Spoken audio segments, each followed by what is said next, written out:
Bon matin les copains, ça fait un petit bout que j'ai pas fait de vidéo. Donc voici une mise à jour aujourd'hui. Qu'est-ce qui se passe chez nous? En ce moment, j'ai acheté un Kawasaki Versys 650 2019 avec seulement 4000 km. Une très belle petite moto. Donc elle fonctionne très bien. Aujourd'hui, je vais faire la comparaison de la V-Strom 650 à la Versys. Comme vous avez déjà vu dans mes vidéos, la V-Strom 650 2012 que j'utilisais à chaque jour. C'était une excellente moto. Depuis longtemps, j'avais le goût d'essayer la Versys 650, mais n'ai pas eu l'occasion de trouver quelqu'un pour m'en prêter une. Donc, j'en ai acheté une. Et je vais faire ma propre comparaison.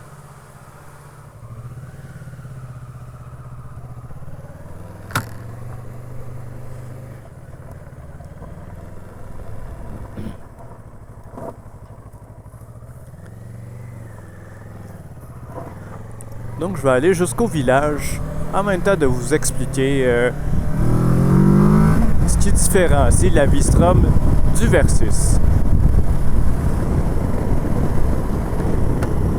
Donc premièrement, le moteur. Ce sont deux moteurs de puissance pratiquement équivalente, mais le Versys, tant qu'à lui, quand on descend dessous les 4000 tours et qu'on y applique la reprise moteur,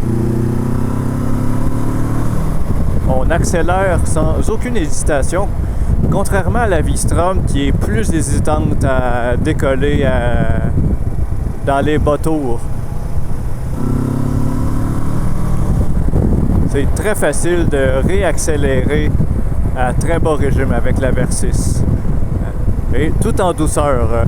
À mon grand étonnement, le confort du passager. C'était quelque chose sur les forums que les gens disaient beaucoup,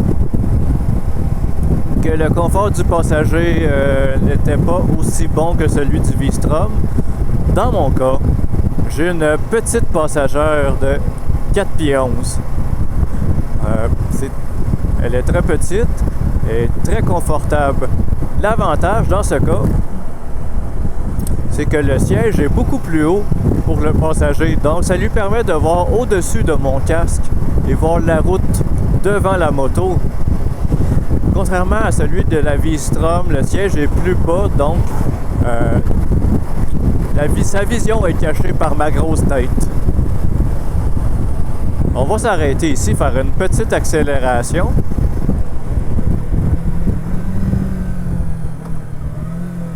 L'ABS embarque avec la compression. Bon. 1, 2, 3.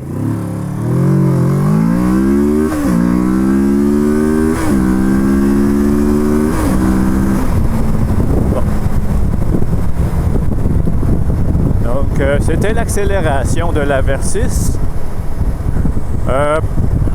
Faut faire très attention pour ne pas faire de wheelie. La roue en avant devient très légère rapidement en première vitesse. Ça lève sans qu'on le demande.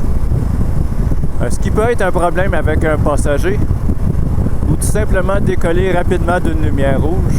Je me suis fait surprendre quelques fois à vouloir décoller et passer les voitures. Et puis que la roue avant lève et je perds le contrôle de ma direction. Donc ça prend un ajustement. Tandis qu'avec la V-Strom 650, on peut tout simplement mettre à fond les gaz sans aucun souci. Et puis, il n'y a pas de danger que la roue avant lève. On est plus en contrôle avec la V-Strom. Donc maintenant, parlons un peu de la maniabilité. Bien sûr, à haute vitesse, la Versys a l'avantage, beaucoup plus maniable.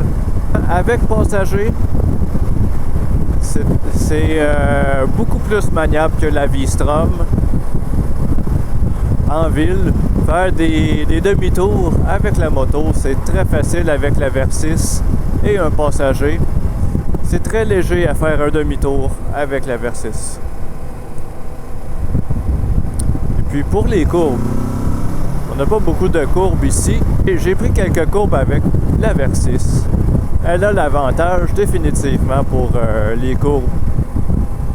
Vous pouvez rentrer dans les courbes sans réfléchir. Elle va y entrer sans aucune hésitation. La V-Strom est plus... elle a besoin d'un petit effort parfois pour entrer en courbe.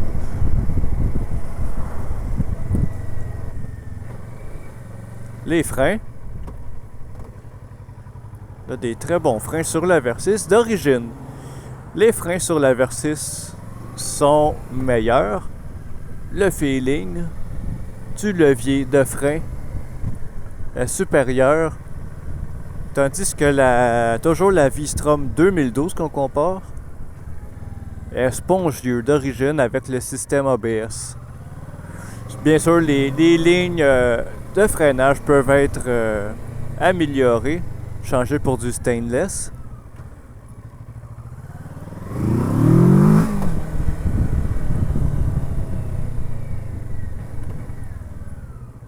L'accélération entre les deux machines, je donnerais le point à la V-Strom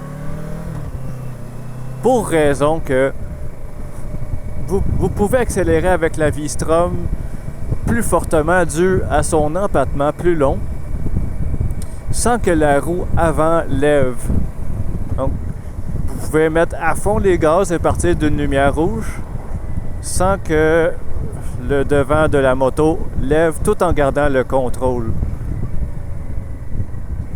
Donc une moto plus stable.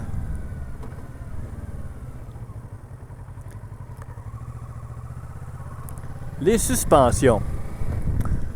Qu'est-ce que je pense des suspensions? Je suis quand même étonné de la suspension du Versys 650. Tous les réglages sont au minimum pour la précharge des ressorts.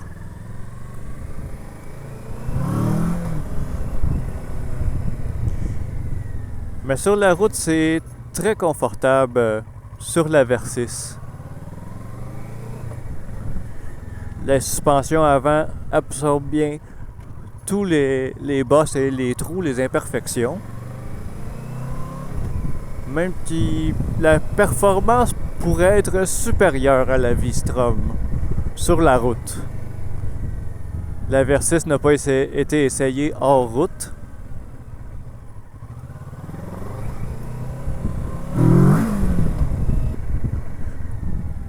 Beaucoup de gens trouvent que la suspension arrière est trop ferme. Mais à mon avis, le ressort arrière est parfait pour en solo ou bien accueillir un passager avec des bagages. Ça veut dire que on n'est pas obligé de changer le ressort pour un plus dur si jamais on veut conduire avec un passager. Maintenant, on pourrait parler aussi de la réponse de la poignée à gaz.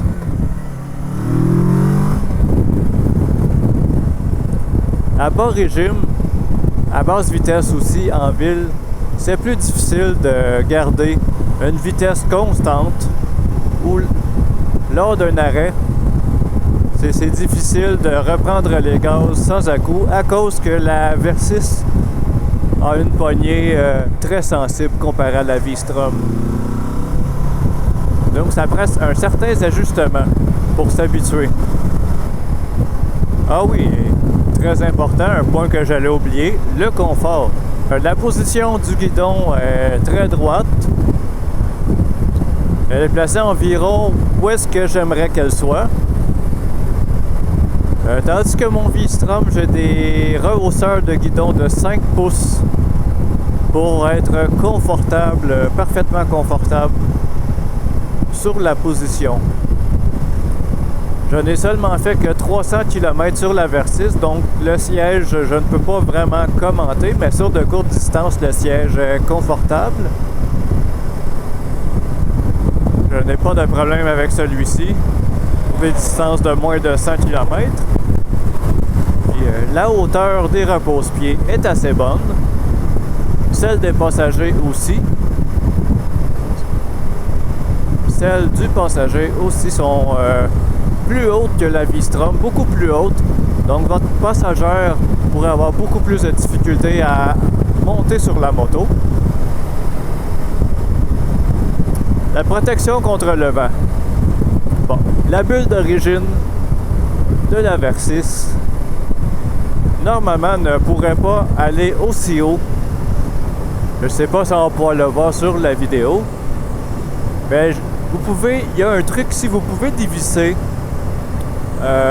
assez pour que la vis sur le dessus passe de l'autre côté du rail.